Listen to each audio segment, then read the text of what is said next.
Alright, we're going to talk about clinical instrumentation today. I do not like to show myself on video when I'm in my office, it's so close, but just bear with me because I wanted to show you some instrumentations. I wanted to show you how certain things look like so you'll get a better idea of what I talk when we talk about clinical instrumentation. Why is instrumentation so important? We've talked so many things in our speech science class. We talked about, basic terminologies. We talked about fundamental frequency, intensity, form and frequency, pitch range, lots of things that we talked in terms of terminologies. Then we talked about acoustics, which is the study of speech sounds, acoustics of speech science, so the study of speech sounds. Then we talked about how we understand vowels, how form and frequencies are important, how the F pattern is important. Then we talked about consonants, we talked about the manner of articulation of consonants, and what was the cue for each manner of articulation, including the nasals, stops, fricatives, and affricates. So when we talk about all this, we needed instrumentation to understand the acoustics, right? We used softwares. We used an instrument called the Computerized Speech Lab to determine what the frequency was. We needed these instruments, and speech scientists have used a lot of instruments to understand what the acoustics are, have used a lot of instruments to understand what the normal processes of speech and language are in order to understand what the disordered is. If we don't know what the normals is, how do we know what the disordered is going to be? So this lecture is just going to introduce you to various instrumentations that I've used to understand speech science in general and just in overall to understand speech and language per se. Now, am I going to go into a lot of details about this? No, not too many details, but just the basics to understand how you can know to measure acoustic and physiological analysis of speech production. So if we talk briefly about what are some of the measures to understand the acoustic and physiological aspects of speech production, we're going to do acoustic analysis. The name says it. When we do acoustic, it's the study of sound. We study the sound in terms of frequency. We study the sound in terms of intensity, noise to harmonic ratio, frequency variations, amplitude variations, and things like that. So we're going to talk about acoustic analysis and what are some of the instruments or softwares available to do acoustic analysis. We're going to talk about respiratory analysis. Why is respiratory analysis important?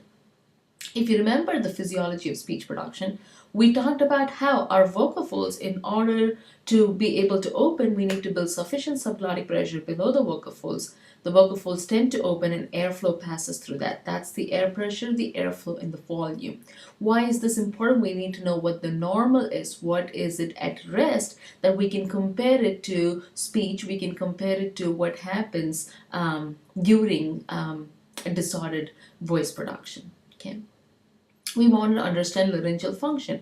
We all know how laryngeal function is very important. Your vocal folds have to close adequately in order to produce a good voice. There should be vibration of your vocal folds in order to perceive the certain speech sounds that you need to perceive, right?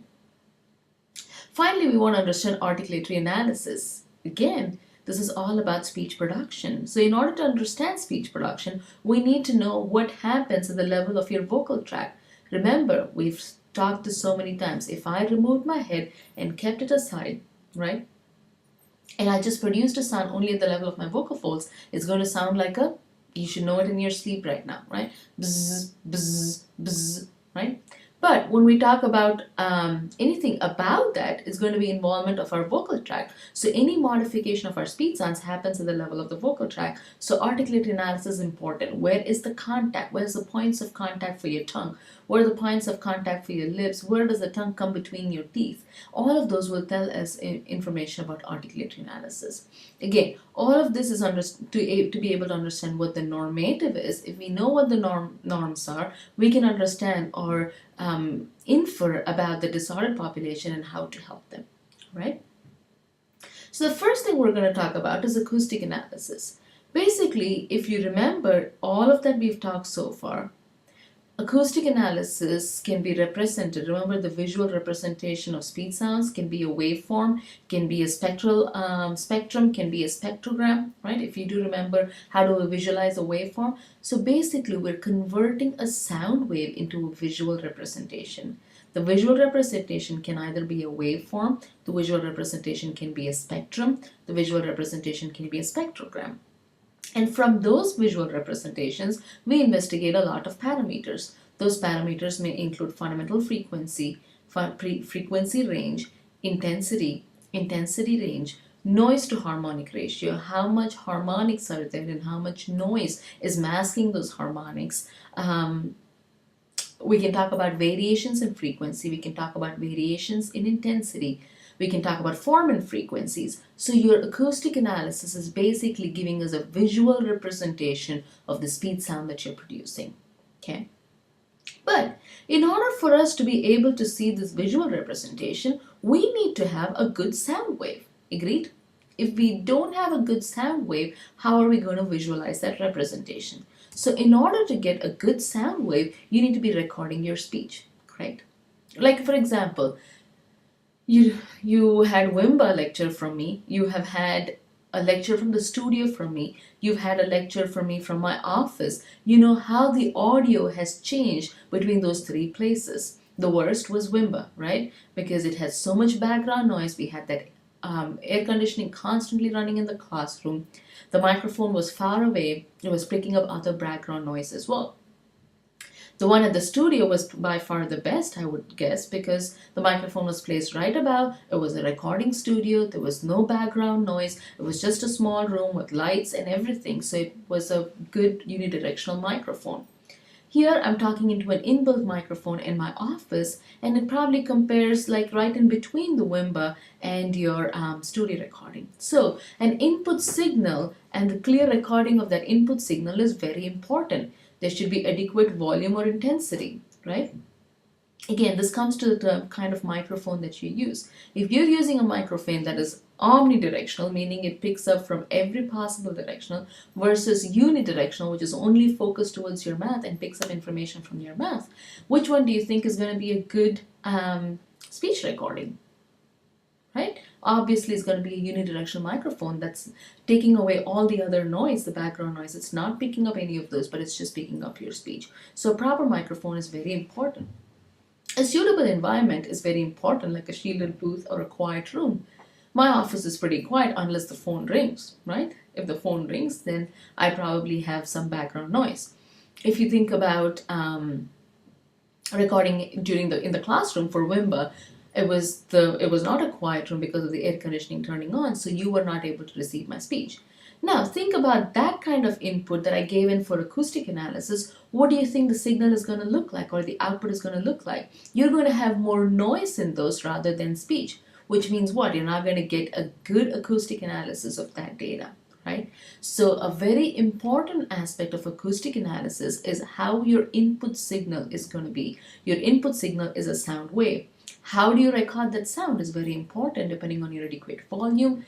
It has to have good intensity. There should be less background noise. There should be a proper microphone meaning a unidirectional microphone.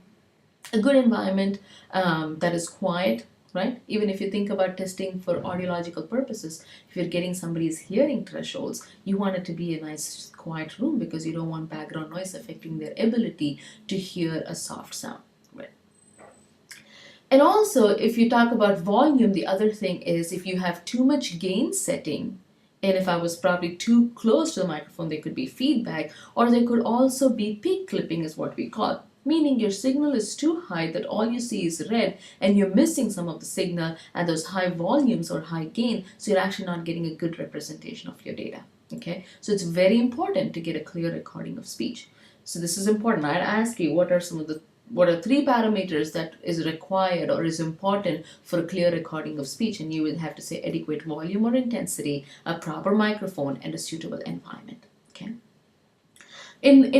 Before all of these computers and digital media came in with inbuilt technology, with microphone and things like that, a lot of the times people use tape recorders. Tape recorders were either analog tape recorders or digital tape recorders. Again, with tape recorders, it's important to know whether you're using the tape recorder with a battery operated system or with the AC current or alternating current, like an adapter, right? If you have a battery and the battery is not fully charged, as the battery slows down, it's going to affect how you record your speech. Okay, so all of those, when I talk about recording speech, I'm talking about a good signal that is important for us to be able to get our final output, which is the analysis of these speech sounds. All right. So far, so good. I've spent a lot of time on recording speech, but it's very important for you to know, in order to get a good acoustic analysis, in order to understand a good, in order to visualize all those parameters that we've been talking about, we need a good input signal and good speech data. All right. We've talked about this. We've done spectral analysis, we've done spectrographic analysis. We've done spectral analysis when we talked about the acoustics of vowel production, where we saw those beautiful formants. We draw the spectrum of the E, we draw the spectrum of the A, we've drawn the spectrum of U. Then we've drawn spectrograms of A, E, and U. We've drawn spectrograms of your consonants, right? So we've done spectral. We've not just talked. We've talked about them throughout the class, right? But this class, this lecture, I'm talking more about what instruments you can use. So spectral analysis, as we know, is specifically for speech. We'd like to use more of the spectral analysis for complex sounds. The spectral analysis will depict rapid variations in speech. Okay. The signal is filtered into component frequencies. Now, let's go back to our very first lecture that we talked about, or the first or second lecture where we talked about pure tones and complex tones, right? Pure complex speech. Speech is a complex waveform where, in order to understand the speech, those complex waveforms have to be divided using, or have to be split into its component frequencies using Fourier analysis. So that's what spectral analysis will do. It uses Fourier analysis, takes the signal, filters it into its component frequencies. It is basically a frequency by amplitude display. So, I really wish I had the thing to draw, but I'm going to draw on a piece of paper and show it, pick it up and show it to you, is this. So in spectral analysis, you have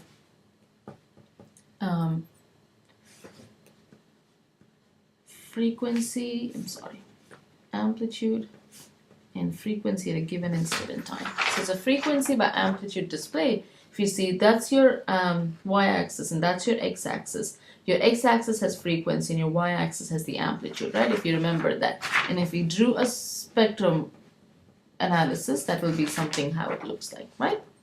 I hope you're able to see that. It gives us information about harmonics. So it's going to give us the first component frequency, which is your fundamental frequency, which is this first line that you see here, right? This first line that you see here is your component frequency, the lowest component frequency, which is the fundamental frequency. All these lines that you see, which decreases in amplitude with increase in frequency, is going to be your harmonics, right? So spectral analysis gives us information about the fundamental frequency, about harmonics, and it's a frequency by amplitude display. Spectrogram is information that provides information about amplitude as the darkest striation. So its frequency over time is what a spectrogram is. The very first instrument to obtain spectrograms was a sound spectrograph. Now, if I asked you what is the first instrument to obtain a spectrogram, your answer should be sound spectrograph, not gram. Be careful, okay? So sound spectrograph is the earliest instrument to obtain spectrograms. It's interesting, just take a look at this. This is what a sound spectrograph looks like, okay? So you see that little drum, so you record into it, this is the recorder. When you play back, this drum is going to move, it has a stylus or a pen that's going to draw on that paper of what speed sound was produced. That's what your output is going to look like. Isn't it pretty cool? Now, do such systems exist? Maybe in laboratories that have that are specifically designed for speed science. Haskins Labs is one of those that I can think of. Maybe has still that instrument, because one of those earlier days when speed science was studied in the Haskins lab. As a student, when I first joined my undergraduate program for speech pathology, in my second year, when I had to learn about speech science, I used that instrument. We still had that in my school. Obviously, it was just, we used it to learn about the history of the instrument. We didn't use it as part of analysis, like we didn't bring our patients and study spectrograms there. We did have computerized instruments, but to know the history of the spectrograph, we had that instrument as a display. We had at least once or twice that we would go and we would observe how the stylus drew the spectrogram for us, okay?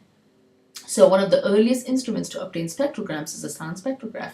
It's a system to record acoustic signals on a loop or a drum. You saw that. a system to play back the recorded signal. The stylus draws the frequencies on a paper, and the way it represents is low frequencies are at the bottom, high at the top, which is just the same way if you talk about a spectrogram, right? If you talk about a spectrogram, on the y-axis is your frequency, on the x-axis is your time.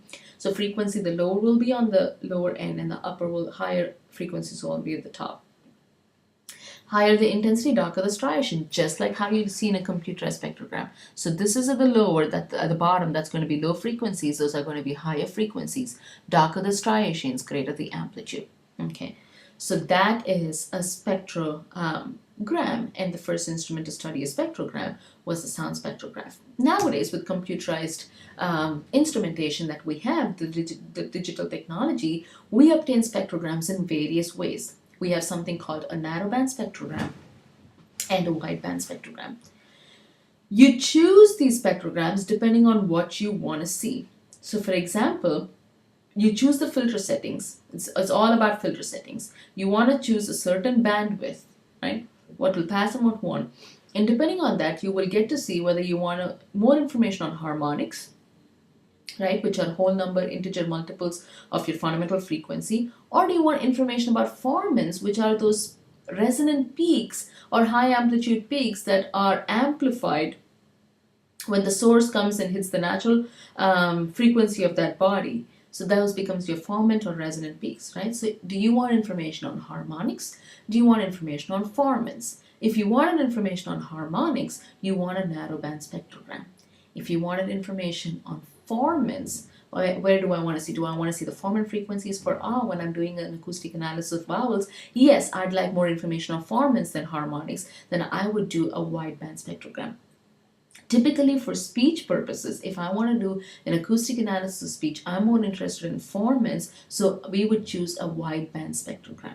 So all you're changing is the filter settings. Filter is what kind of frequencies are passed or what kind of frequencies are not passed. Depending on those are the filter settings. Then you want to see whether you want to understand the harmonics or you want to understand the formants. If you wanted to understand the formant frequencies and you wanted to visualize the formant frequencies, you would choose a wideband spectrogram. If you wanted to visualize harmonics, you would choose a narrowband spectrogram. So let's reiterate. A spectrogram is a visual representation of speech sounds, which is frequency over time. Frequency is on the y-axis, time is on the x-axis. Darker the striations, greater the intensity. The first instrument to study a spectrogram was a sound spectrograph. Okay, that's the instrument to study a spectrogram. And with the recent technology, we can get two types of spectrograms, a narrowband spectrogram and a wideband spectrogram. A narrowband spectrogram will get information about harmonics. A wideband spectrogram will give us information about formants. So for speech sounds, typically, we like to understand more about the formant frequencies, so we will use a wideband spectrogram. All the difference that is seen between a narrowband and a wideband spectrogram is your choice on the filter settings. Okay? Are we good so far? Right? We're pretty... Now, let's talk about some of the instruments or software. Excuse me, I've got to take a sip of water.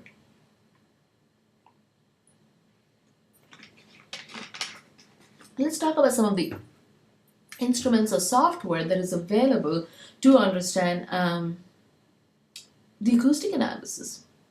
A common instrument that we've been using in our department or in our school here is the Computerized Speech Lab, CSL. It's an instrument, not a software. Think about this. An instrument has its own software. This Computerized Speech Lab will give you a lot of things. If you remember, of course, obviously the second lab never got through to you, but the first lab, some of you have seen through the WIMBA, we use Computerized Speech Lab to show you the formant frequencies of different vowel sounds, right? Some of the recent software that's available to understand speech is CoolEdit, Audacity, and Pratt. Now, I have an example. I'm going to you will be able to see my screen, just ignore my screen. But I did want to show you a software, that's the Pratt. You can download, it's a free download on the computer for you. And if you see, I'm going to show you this, where I recorded p, b, p, b, p, b. So that's the p, that's the b, p, b, p, b. So that just is a very basic, that's a waveform that you see on top. And that's what you see here. What you see is a spectrogram. That's a waveform, that's a spectrogram. All of these are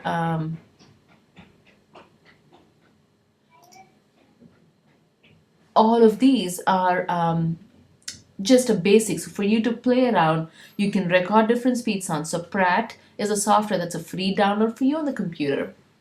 And you can record speed sounds and play around with the speed sounds to be able to visualize these. Okay, so those what I've seen shown you here are the form and frequencies in red, right? And then you have the pa, the b, but that's just a visual representation. So the basic idea, what I wanted you to get out of this is to be able to download the software Pratt, play around with this, which gives you, you can choose what you want. You can get a spectrum. If you see analyze, you can get a spectrum, you can get a formant, right? You can synthesize, you can convert it into something. So those are some of the examples that you can see. So if you want, let's try to record something here. So I'm gonna do it with you. So let's go. E, oo.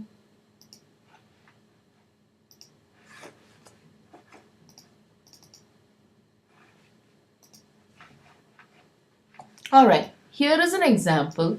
That's a waveform that you see on top. A, E, and oo. And you can see the beautiful form and structure right here. So if I were to look at this, there is your A. A is closer to 700 and the second formant is closer to greater than 1000. So you see how close the F pattern is. E, your first formant is 300, your second formant is greater than 2300. So you see the F pattern, the huge difference here.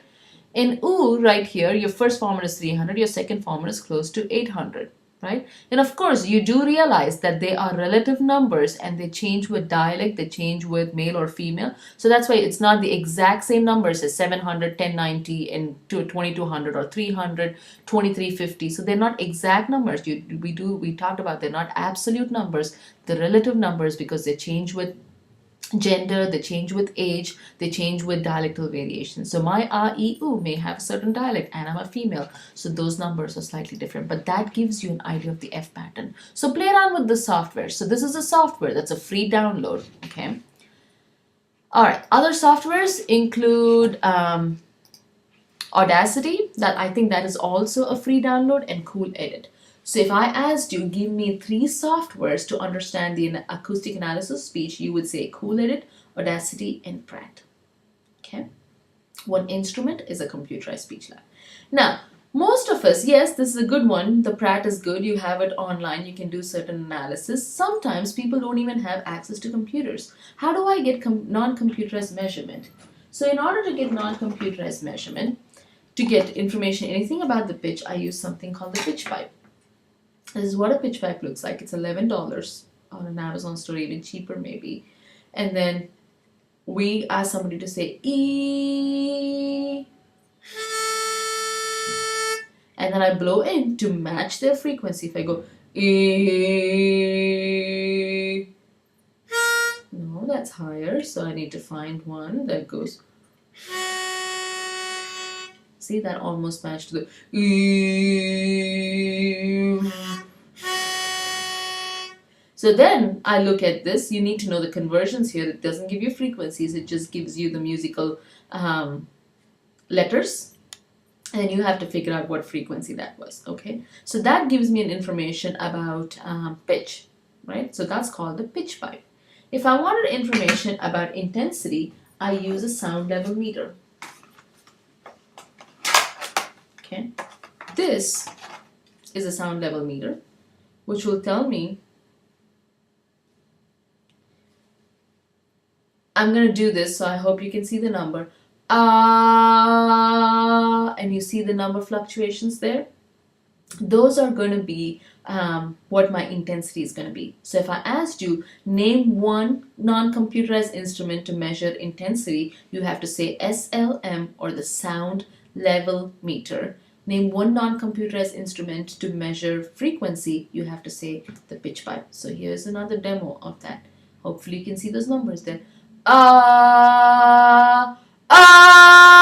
You see how the intensity is changing? So that gives me an information about my intensity. Okay, so a sound level meter, you get this at a Radio Shack or even Amazon, something around $35 to $40, and this is a pitch pipe that measures frequency. and this is about 11 to 15 bucks. So those are some non-computerized instrumentation, right? All right. The common acoustic, we've talked about this earlier, I'm just going to briefly summarize. The common acoustic measurements that we get through softwares will include fundamental frequency, form and frequency, amplitude, noise to harmonic ratio. So if somebody goes, ah, ah, ah, so that's my sample 1, okay? And my sample 2 is going to be, ah. I want you to be able to tell me on discussion board, sample 1 or sample 2, which one will have more noise to harmonic ratio. More noise to harmonic ratio meaning there's more noise in the signal compared to harmonics. So my sample 1, again, here it is. Ah. My sample 2. Ah. Tell me whether sample 1 or sample 2 has more noise to harmonic ratio. Okay, so those are some of the common acoustic measurements that you will obtain as part of acoustic measures. All right, I'm going to stop here, let you digest